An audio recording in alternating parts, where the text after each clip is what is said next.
explanation of vote. Russian Federation representative.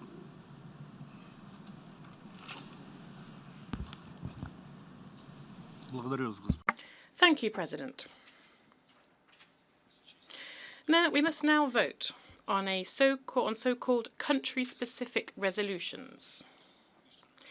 The main character trait of these is egregious politicization, which bears no relation to the protection of human rights. The third committee has absolutely no dialogue on this block of resolutions.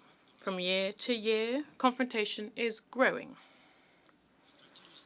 We've not just ground to a halt, but has actually started rolling backwards.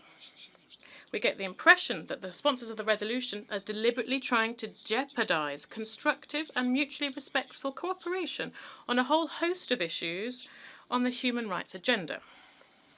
On principle, we do not accept this approach. We will vote against the draft resolutions on human rights situations in Iran, Myanmar and Syria. And we dissociate ourselves from consensus as regards the resolution on the human rights situation in the DPRK.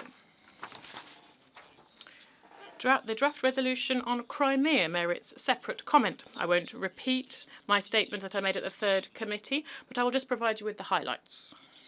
In 2014, the population of Crimea, freely and with their eyes open, enjoyed their right to self-determination. Today, Crimea is part of the Russian Federation. Crimea is fully integrated in Russia politically, legally, and economically. The Russian Federation guarantees the protection of rights and freedoms across its whole territory, including in Crimea. In Crimea, residential areas are not being shot at with high-caliber weapons and mortars. People are not being burnt alive, as was the case in Odessa on the 2nd of May. Journalists are not being killed. There are no Nazi marches, and no one is forbidden from speaking their mother tongue. Life in Crimea is peaceful and calm. Everyone who wishes can see this for themselves. Welcome to this peninsula. Welcome to the Russian Federation.